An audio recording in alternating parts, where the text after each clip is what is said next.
What's up, everybody? We just had Dixon Dedman, previously of Kentucky Out, on our show. It was a live, long-form video. We wanted to break this bad boy down for you, tell us what we know, and tell you what we hope. That's right. So the first thing we know from this interview with Dixon is that he had no part in Kentucky Owl Batch 11. That's hitting the shelves. It's in a lot of markets now. And that was one of the first things we went over with him is, what was your involvement with this new batch, post batch 10? And that is that he had nothing to do with this batch. So that was the first thing we learned, I think, from the evening. And we might have been a little sassy. Yeah, we were a little sassy rough. about We it. apologize for that, Right. Dixon, but thank you for your graciousness. We did learn that Dixon didn't meet his goals at Kentucky Out. So we do know that there's a next step of what he wants to accomplish just in his personal whiskey journey. That's right. So what I took that to mean is that he had a lot of things he wanted to accomplish. He did accomplish many of them with Kentucky Owl, but there are still things that in his mind he wants to do that he didn't get done yet. Right. So then the next thing we learned, and I thought this was a big one, and it kind of was glossed over a little bit. Like, we went quickly through it, but it was kind of a big surprise and revelation to me, and that's that he's helping RD1 Spirits and William Tarr Distillery. So that's the same company, but They're making some waves. Yeah, they're out of Lexington, and I know that our friends at Bourbon Night did a review of one of their bourbons, but he said that he is helping them with some bourbon blends. So that, to me, is already telling me that we'll be able to get some Dixon Dedman touched whiskey in the near future, and those are actually pretty decently priced. They're like in the $70 range, so I don't know what this one will be, but the fact that he's already doing some things with some people was good news to me, and I think something a lot of people didn't necessarily know yet. Right, and that's completely different from the thing that he didn't want to do, is come into companies to build them up to be able to be sold. That's right. He's actually just being a part of a couple of different things there. Right, and he did say in the interview that there were a lot of offers when he left Kentucky Owl. Some were interesting, some were not as interesting. I mean, I offered him a job. Right, you offer him a job on the weekly. But he did say that these were things he had been offered and decided not to go with because he didn't just want to source whiskey, put a label on it, and put it out and have his name attached to it. Now, he did say that he didn't want to release single barrels. He doesn't want to take Barton stock, put it in a bottle, and release it under his own name. There's nothing he did to make that whiskey great. Now, he did say that there will be a single barrel program, but he's going to be double barreling. Right. Playing with char levels, different things, different stuff like that. And that's some things that he did with the blends of Kentucky Owl. Some of the stock that he was in there, he would get something, he'd rebarrel it with a different char level, and that's something we even joked about on the show when you called Kentucky Owl finished whiskey. Yeah. It's rebarreled, and Bar Night, Batch 8. That is something that he would want to do in a single barrel program. It's not going to be just sourced whiskey, put in a bottle, put a name on it, and say, hey, I had something to do with it. He's actually going to be developing that whiskey into something completely new. Yep. The next thing that we learned was that he's got a team together. Right. And that there are people that, and the way he said this team. I mean, he said you had a contract. Well, yeah.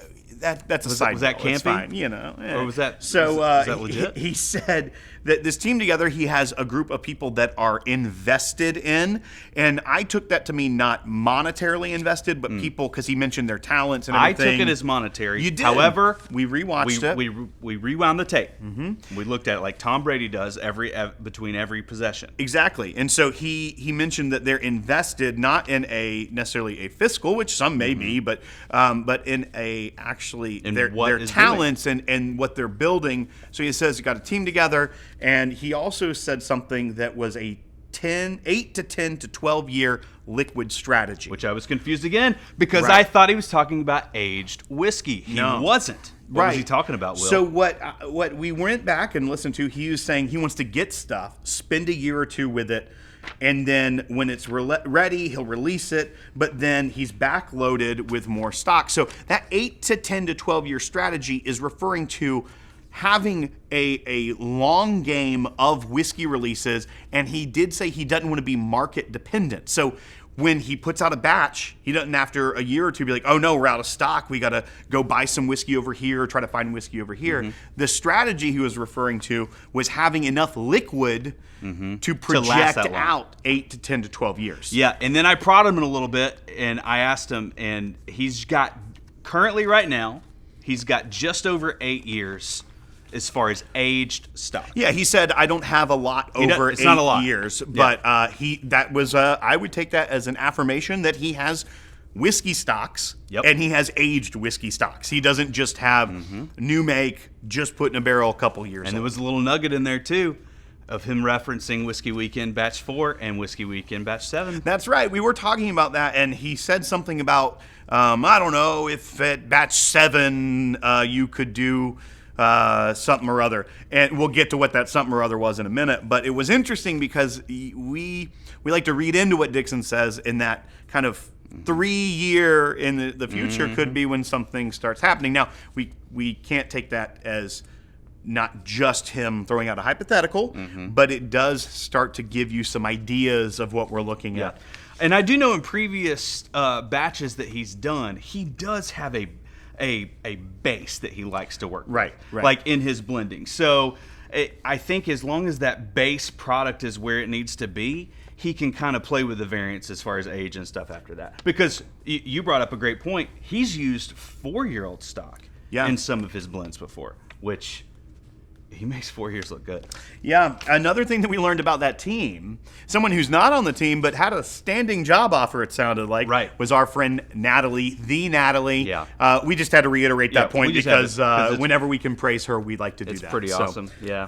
The other thing that, do you have anything else on your list, Grace? We got a cheat sheet well, here today. He did say that there's a blending program. That's right. Yeah, and this is was the real nugget that took us a while to get him to, but we got it out of him. He said, I'll probably get in trouble for saying this, but it's out there. I've been blending with Dixon for years. Old Right. DZ Batch 1, Old DZ Batch 2.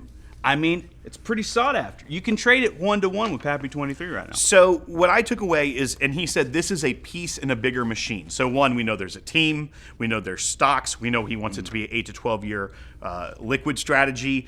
And this is a piece in a machine that's much larger. It doesn't sound like it's just going to be like Dixon Dedman has this small program. He has a big vision, and he has people that are around him that can help him implement this big vision. And a piece of this big vision is instead of just a single barrel program, which you touched on earlier, that could be stuff that's put in a barrel, re-barreled, played with, and then maybe released as a single barrel, but a blending program where a group comes alongside of Dixon and gets to, barrels are rolled out, maybe different mash bills, different char levels, who knows, that's speculation on my part, but a run of barrels is placed before you, and you get to play with the whiskey with Dixon and create a small batch blend, one-off that is instead of a barrel program, it's a blended program. Right. Now, he did mention some numbers as far as like, we'll roll out this many barrels or whatever. I don't want to concentrate on the number of barrels it is. However,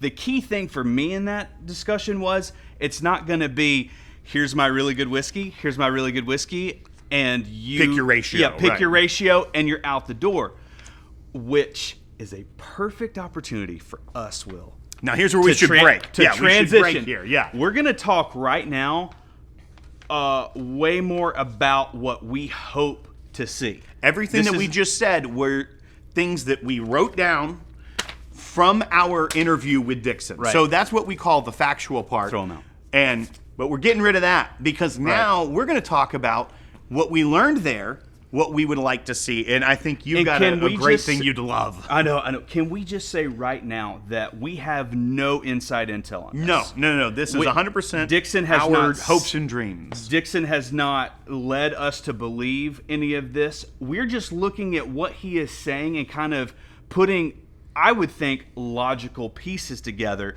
that I think could happen. Or that I would love to see happen. I think love to see is a better way to say that. Love to see happen.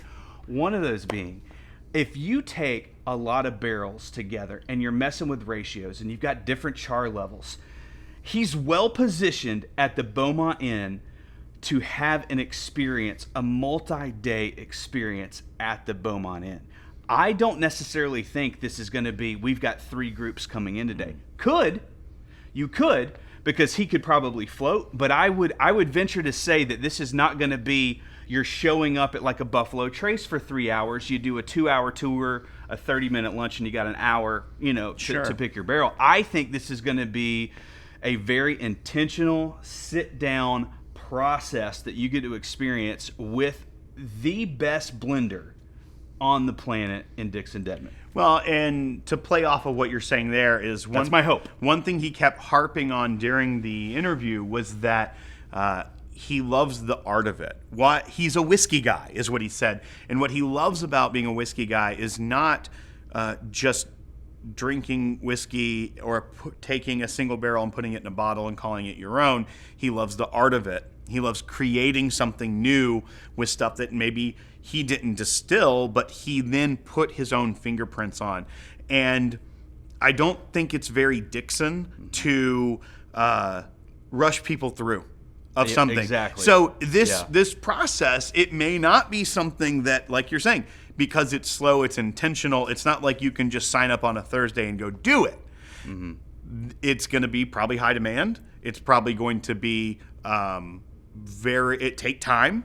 And I don't, just the fact that he was calling it art and the craftsmanship of it and those things make me really think that there is going to be time involved with it. Right.